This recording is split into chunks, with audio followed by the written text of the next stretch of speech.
අද අපි සාකච්ඡා කරන්න යන්නේ ධාරා විද්‍යුතය පාඩමේ ප්‍රායෝගික පරීක්ෂණ ටික. සිලබස් එකේ ධාරා විද්‍යුතය පාඩමෙන් ප්‍රැක්ටිකල්ස් 4ක් තියෙනවා. 4න් පළවෙනි ප්‍රැක්ටිකල් එක තමයි මේ මම බෝඩ් එකේ දාලා තියෙන්නේ. වියලි කෝෂයක අභ්‍යන්තර ප්‍රතිරෝධය සහ විද්‍යුත් ගාමක බලය සෙවීම. හරි. මේ ප්‍රැක්ටිකල් එක ගොඩක් සරල, ඊටාම පොඩි ප්‍රැක්ටිකල් එකක්. අනිත් ප්‍රැක්ටිකල් එක ගත්තට පස්සේ මේක තමයි පොඩිම ප්‍රැක්ටිකල් එක. හරි. මෙතන මම මේ ප්‍රැක්ටිකල් එකට අවශ්‍ය වෙන පරිපතය ඇඳගෙන තියෙනවා. එතකොට මේකට අවශ්‍ය වෙන දේවල් ඔයාලට මේක දිහා බලලම කියන්න පුළුවන්, කටපාඩම් කරන්න ඕනේ නැහැ. හරි. මේ තියෙන්නේ වියලි කෝෂයක්. එතකොට මේ තියෙන වෝල්ට් මීටර් එකක්. මේකෙන් කරන්නේ විභවාන්තරය මනින එක. හරි. එතකොට මේකෙන් විභවාන්තරය මැනලා දෙනවා අපිට මෙන්න මේ ලක්ෂය සහ මේ ලක්ෂය අතර. මේ පොයින්ට් දෙක අතර විභව අන්තරය තමයි මෙයාගෙන් මනින්නේ. ඊළඟට මේ තියෙන ඇමීටර් එකක්. ඇමීටර් එකක් පාවිච්චි කරන්නේ විද්‍යුත් ධාරාව මනින්න. එතකොට මෙන්න මේ අක්ෂය හරහා කොච්චර විද්‍යුත් ධාරාවක් ගමන් කරනවද කියලා බලා ගන්න තමයි අපි මේ ඇමීටර් එක දාලා තියෙන්නේ. හරි. එතකොට මේ මොකද්ද? මේ කී අකුරක් දාලා තියෙන්නේ? මේක ස්විච් එකක්. හරිද? ඔන් ඕෆ් කරගන්න දැන් මේ ප්‍රැක්ටිකල් එක කරන වෙලාවට ඔන් කරගෙන ප්‍රැක්ටිකල් එක කරලා ඉවරනාට පස්සේ ඕෆ් කරගන්න පුළුවන් අපිට මේ ස්විච් එක පාවිච්චි කරලා. එතකොට මේ තියෙන්නේ ස්විච් එකක්. එතකොට සිලබස් එකේ අපිට ධාරා විද්‍යුතය පාඩමේ එක එක වර්ගවල ස්විච් තියෙනවා. ඒ කියන්නේ ඔන් ඕෆ් කරන්න පුළුවන් විවිධ ස්විච් ගන්න පුළුවන්. අපි ඒවට කියනවා යතුරු කියලා. එතකොට මේ ප්‍රැක්ටිකල් එකේදී අපි පාවිච්චි කරන්නේ ටකන යතුර කියන ස්විච් එක. හරිද? ටකන යතුර.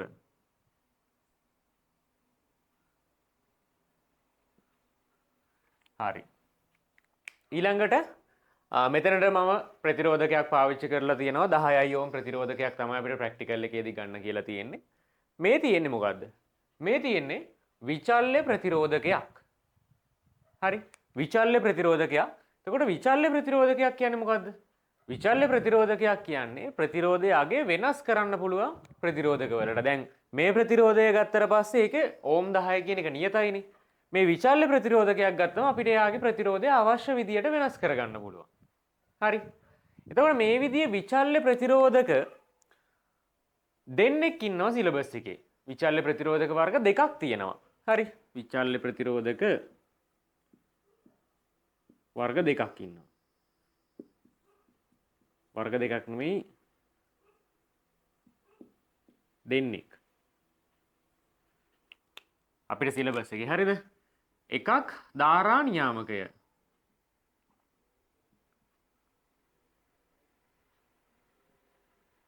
අනිත් එක ප්‍රතිරෝධ පෙට්ටිය. විභාගෙට මෙන්න මේ දෙන්නගේ වෙනස මොකක්ද කියලාත් අහනවා. ඒ වගේම මේ දෙන්න භාවිතා කරන ආකාරයත් සම්පූර්ණයෙන්ම වෙනස්. දෙන්න විචල්්‍ය ප්‍රතිරෝධක වුණාට. හරි. බලා ගන්නකො ධාරා නියාමකයෙන් කරන්නේ අපි ප්‍රතිරෝධය අඩු වැඩි කරලා ධාරාව කන්ට්‍රෝල් කරන එක. හරි. ප්‍රතිරෝධය අඩු වැඩි කරලා ධාරාව පාලනය කරගන්න පුළුවන්නේ. එතකොට ධාරා නියාමකයකින් කරන්නේ ධාරාව අඩු වැඩි කරගන්න එක. ඇත්තටම. හරි. ප්‍රතිරෝධය අඩු වැඩි කරන එකෙන් ධාරාව වෙනස් කරගන්න පුළුවන්නේ. ධාරාව පාලනය කරගන්න පුළුවන්නේ. ඒක තමයි මේ ධාරා නියාමකයෙන් කරන්නේ. මේ ධාරා නියාමකයේ තියෙන වාසිය තමයි මේක හරිම පහසුවෙන් අපිට සියුම්ම ප්‍රතිරෝධය එහෙ කරලා ධාරාව කන්ට්‍රෝල් කරගන්න පුළුවන්. හරිද? හැබැයි මේකේ තියෙන අවාසිය තමයි ධාරා නියාමකයකට බැහැ නිශ්චිතව ප්‍රතිරෝධයේ අගය මෙච්චරයි කියලා පෙන්වන්න. හරි. අපිට ඕම් 5ක් ඕන වුණාම, ඕම් 10ක් ඕන වුණාම, ඕම් 15ක් ඕන වුණාම ඒ වගේ නිශ්චිත ප්‍රතිරෝධයක් අපිට මේ ධාරා නියාමකය පාවිච්චි කරලා ලබා ගන්න බෑ. තේරෙනවද? අපිට එහෙ මෙහෙ කරලා ප්‍රතිරෝධය අඩු වැඩි කරන්න පුළුවන්. ප්‍රතිරෝධය අඩු වැඩි කරගන්න පුළුවන්. නමුත් නිශ්චිතවම කිසියම් ප්‍රතිරෝධ අගයක් මෙයාගෙන් ගන්න බෑ. හරි. ප්‍රතිරෝධ පෙට්ටියේ තියෙන වාසිය තමයි මෙයාගෙන් නිශ්චිත ප්‍රතිරෝධ අගයන් අපිට ලබා ගන්න පුළුවන්. අපිට අවශ්‍ය නම් ඕම් 5ක්, 10ක්, 50ක්, 100ක් අන්න ඒ විදිහට ඉලක්කමක් විදිහට ප්‍රතිරෝධ පෙට්ටිය කියන උපකරණයෙන් අපිට ප්‍රතිරෝධයේ අගයක් ගන්න පුළුවන්. හරි. නිශ්චිත අගයන් ටිකක් තියෙනවා මෙයාට. එතකොට ඒ වයින් කැමති එකක් අපිට ප්‍රැක්ටිකල් එකේ අවශ්‍ය විදියට ගන්න පුළුවන්. හැබැයි මෙයාගේ තියෙන අවාසිය තමයි ඒක සියුම්ම වෙනස් කරන්න බෑ. හරි. ඕම් 5න් පස්සේ 5.1 5.2 ඒ විදියට යන්න බෑ. 5න් පස්සේ 10 නම් තියෙන 10ට තමයි කෙලින්ම යන්නේ. හරි. සියුම්ම ක්‍රමානුකූලව ප්‍රතිරෝධය වැඩි කරන්න ක්‍රමයක් නැහැ. මේකේ නිශ්චිත ප්‍රතිරෝධකයන් ටිකක් තියෙනවා. ඒ ටිකම තමයි අපි යොදා ගන්න ඕන. අපිට ඕන ප්‍රතිරෝධකයන් මෙයාගෙන් ගන්න බෑ. හැබැයි මෙයාගෙන් පුළුවන්. ප්‍රතිරෝධය අවශ්‍ය පරිදි ගානට වෙනස් කරලා ධාරාව හිමීට අඩු වැඩි කරගන්න මෙයාගෙන් පුළුවන්.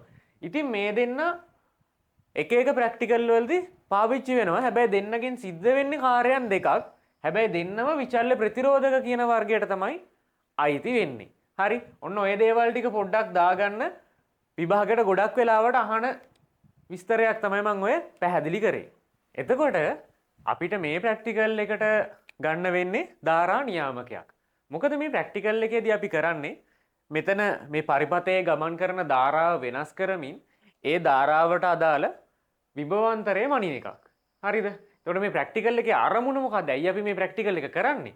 මේ ප්‍රැක්ටිකල් එක කරන්නේ මෙන්න මේ විද්‍යුත් ගාමක බලය සහ මේ කෝෂයේ අභ්‍යන්තර ප්‍රතිරෝධයේ සිම්පල් R හොයාගන්න එකට. හරි. එතකොට වෙන්නේ මෙහෙම වැඩක්.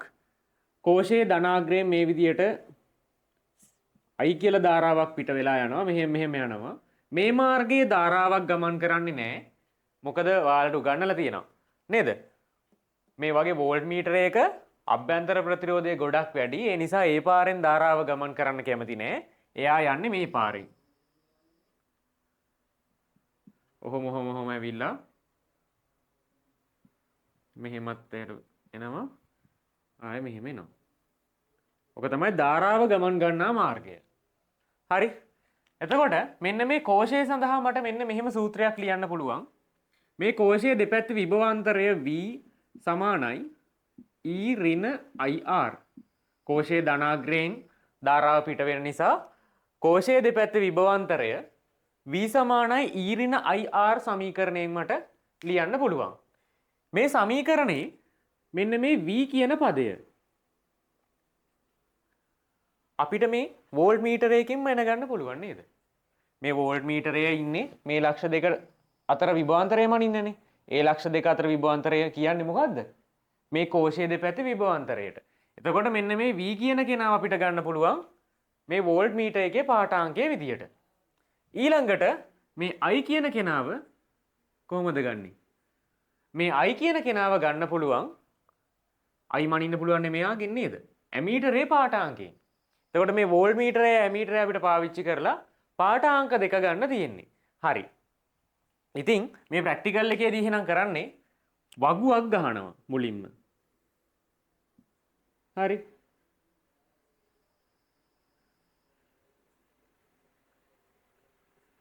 අපි වගුවක් ගහගමු.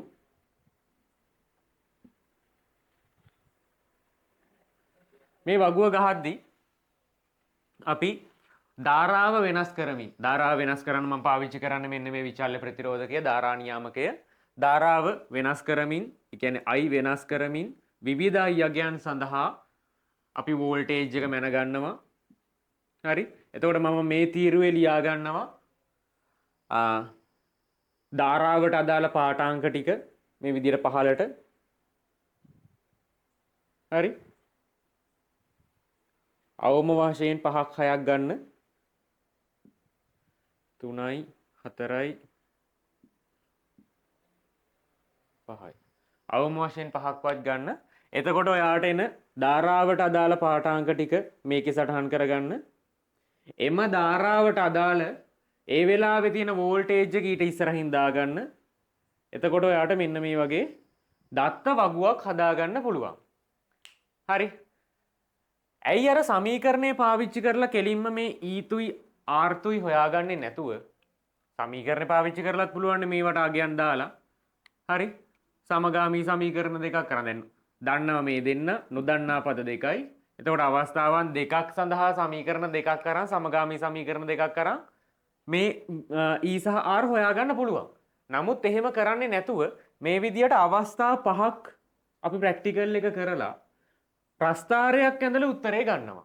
ඒකට හේතුව තමයි අවස්ථා දෙකක් කරලා මේ ප්‍රැක්ටිකල් එක අවස්ථා දෙකක් කරලා උත්තරයක් ගන්නවට වඩා අවස්ථා වැඩි ගාණක් කරලා ප්‍රස්ථාරික ක්‍රමයකින් උත්තරයක් ගත්තට පස්සේ ඒකේ නිර්වද්‍යතාවය ඊටාම වැඩි. එහෙනම් මෙහෙම කරන්න හේතුව තමයි නිර්වද්‍යතාවය වැඩි කරගන්න. හරි? නැත්තම් ප්‍රැක්ටිකල් එක දෙපාරක් කරලා අපිට උත්තරයක් ගන්න පුළුවන් අවම වශයෙන්. හැබැයි ඊට වඩා නිවැරදි උත්තරයක් ගන්න අපිට ප්‍රැක්ටිකල් එක මෙහෙම 5 පාරක් 6 පාරක් 7 පාරක් එහෙම කරන්න පුළුවන්. අවම වශයෙන් ප්‍රැක්ටිකල් එක දෙපාරක් කරන්න වෙනවා. හේතුව දැන් මේකේ v2යි i2යි අපිට කියව ගන්න පුළුවන් පාඨාංක විදියට. නොදන්නා පද දෙකක් තියෙනවනේ. e සහ r කියලා. නොදන්නා පද දෙක හොයාගන්න අවම වශයෙන් අපිට සමීකරණ දෙකක් ඕන. සමීකරණ දෙකක් හදාගන්න නම් ප්‍රැක්ටිකල් එක දෙපාරක් කරන්න වෙනවා. ඒ කියන්නේ i අගයන් දෙකක් සඳහා v අගයන් අවම වශයෙන් අපිට හොයාගන්න වෙනවා. හරි? අවම වශයෙන් ප්‍රැක්ටිකල් එක දෙපාරක් කරන්න ඕන උත්තරයකට යන්න. හැබැයි අපිට නිවැරදි උත්තරයකට යන්න නම් අවම වශයෙන් ප්‍රැක්ටිකල් එක 5 පාරක් 6 පාරක්වත් කරන්න සිද්ධ වෙනවා. හරි. මේ දක්වා ටික දාගමු. ඊට පස්සේ මම ප්‍රස්ථාරික ක්‍රමයෙන් උත්තරය ගන්න හැටි ඊළඟට කියලා දෙන්නම්.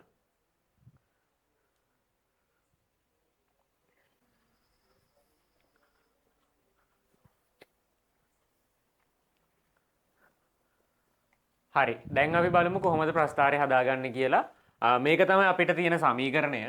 මේකේ අපි වෙනස් කරන කෙනා අපි බාහිරින් වෙනස් කරන්නේ මේ කියන ධාරාවනේ. මෙයා පාවිච්චි කරලා ප්‍රතිරෝධය අඩු වැඩි කරමින් අපි මේ පරිපථයේ ගමන් කරන ධාරාව වෙනස් කරනවා. එතකොට වෙනස් කරන කෙනා කියන්නේ x අක්ෂයට ගන්න කෙනා. අපි වෙනස් කරන්නේ ධාරාව නිසා මේ ප්‍රස්ථාරේ x අක්ෂයට ගැලපෙන්නේ කාවද? x අක්ෂයට ගන්න හැම තිස්සෙම ඔයා මොන ප්‍රස්ථාරයක් ඇන්දත් ඔයා වෙනස් කරන කෙනා ධාරාව. හරි. එතකොට y අක්ෂයට ගන්නේ ඔයා ධාරාව වෙනස් කරද්දි තව කෙනෙක් වෙනස් වෙනවනේ. මෙයා වෙනස් i වෙනස් කිරීම නිසා කවුද වෙනස් වෙන්නේ? මෙතන විභවාන්තරය වෙනස් වෙනවා. හරි. i ඔයා වෙනස් කරද්දි මෙතන විභවාන්තරය වෙනස් වෙනවා. එතකොට වෙනස් වෙන කෙනාව හැම තිස්සෙම මොන ප්‍රැක්ටිකල් එකකදී වුණත් අපි y අක්ෂයට ගන්නවා. ඔන්න ඔය විදියට. එහෙනම් x අක්ෂයට i y අක්ෂයට v කියන දෙන්නව තමයි තෝරගන්නේ. හරි. එතකොට ඒකට ගැළපෙන විදියට මම මේ සමීකරණය වෙනස් කරගන්නවා.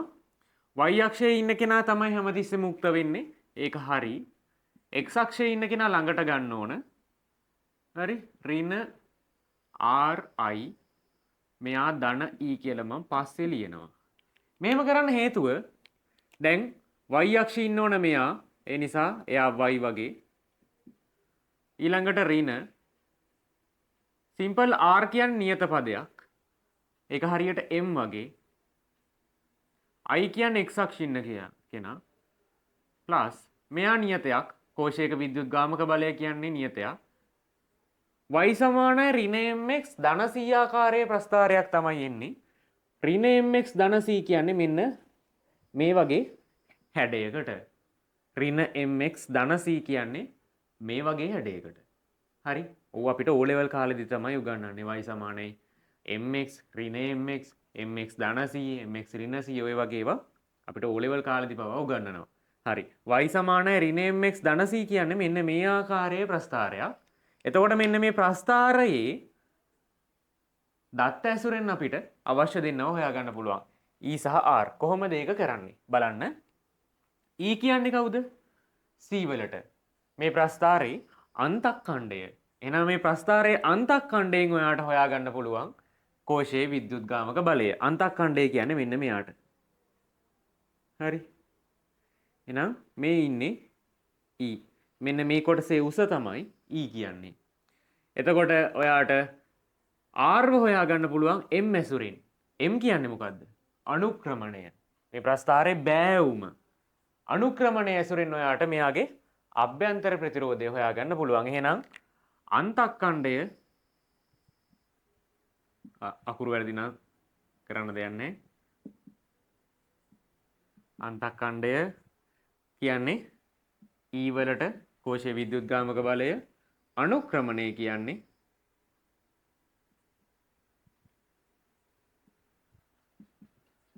R වලට. එහෙනම් මේ ප්‍රස්ථාරයේ අනුක්‍රමණය සහ අන්තක්ඛණ්ඩය ඇසුරින් අපිට අවශ්‍ය දෙන්නා හොයාගන්න පුළුවන්. මේ ප්‍රැක්ටිකල් එකේදී වැදගත් කරුණු විදියට කියන්න තියෙන විශේෂයෙන්ම මේ ප්‍රැක්ටිකල් එක කරන අතරතුරේදී මේ ඔයා පාවිච්චි කරපු බැටරිය බැස්සොත් මොකද වෙන්නේ? හරි. ඔයා දන්නවා කෝෂයක් එහෙම නැත්නම් බැටරියක් ගත්තට පස්සේ ඒක ටිකක් වෙලා පාවිච්චි කරද්දී ටික ටික ඒකේ විද්‍යුත් ගාමක බලය අඩු වෙනවා. එතකොට ඔයා ප්‍රැක්ටිකල් එක කරන්නේ විද්‍යුත් ගාමක බලය හොයන්න. හැබැයි ඔයා ප්‍රැක්ටිකල් එක කරන එකෙන්ම විද්‍යුත් ගාමක බලය අඩු වෙලා ගියොත් වැඩක් නැහැ නේ ඒක කරන එකෙන්. හරි. ඒ නිසා අපි මේ කෝෂය භාවිතා කරද්දී ඒකේ විද්‍යුත් ධාරාව ගන්න ඕන හරිම පරිස්සමෙන්. ඒකට තමයි අපි මෙන්න මේ ස්විච් එක. එහෙම නැත්නම් ටකන යතුර පාවිච්චි කරන්නේ. මේකෙදි වෙන්නේ මෙහෙම වැඩක්. ඒකේ හැඩය මේ වගේ හරිද? මෙහෙම කෑල්ලක් තියෙනවා. ආය මෙහෙම කෑල්ලක් තියෙනවා. හරි. නිකන් තහඩුවක් වගේ කියලා හිතන්නකෝ. මේක අතින් අපිට මෙතෙන්ට තියලා තද කරගන්න පුළුවන්. හරි. ඒකට ප්‍රැක්ටිකල් එක කරන වෙලාවට මේකේ ස්වභාවය වාට පේන්නේ මේ පරිපතේ සම්පූර්ණ වෙනවනේ. මෙතන ඉඳන් මෙහෙම සම්බන්ධ වෙලා තියෙන්නේ. ඒ කියන්නේ ඔයා මේකට බාහිරින් බලයක් දීලා තද කරගෙන ඉන්න ඕන. හරි.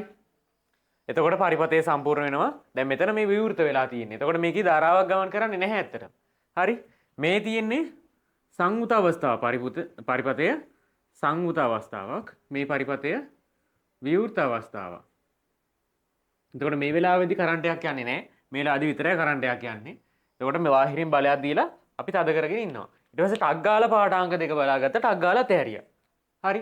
නිසා තිව්වා පාඨාංක දෙක ටක් ගාලා බලාගත්තා තෑරියා. එතකොට ඊටාම කුඩා කාලයක් තමයි මේකෙන් ධාරාව ගමන් කරන්නේ. හරි. එහෙම නැතුව ගොඩක් වෙලා අපි මේක පරිපතේ ඕන් එකේම තිබ්බොත් මොකද වෙන්නේ? මේ බැටරිය බැහැලා යන්න පුළුවන්. ඒ නිසා තමයි ටකන යතුරක් පාවිච්චි කරන්නේ. ඕක වැදගත් කරුණක් විදියට ඇහුවොත් අහන්න පුළුවන්. හරි ප්‍රශ්නයක් ඇහුවොත් ඔයාලා ඒ විදියට තමයි උත්තරේ ලියන්න ඕන. හරි. එහෙනම් මේ ප්‍රැක්ටිකල් එක මෙතනින් ඉවරයි. අපි ඊළඟ එකෙන් හම්බ වෙමු.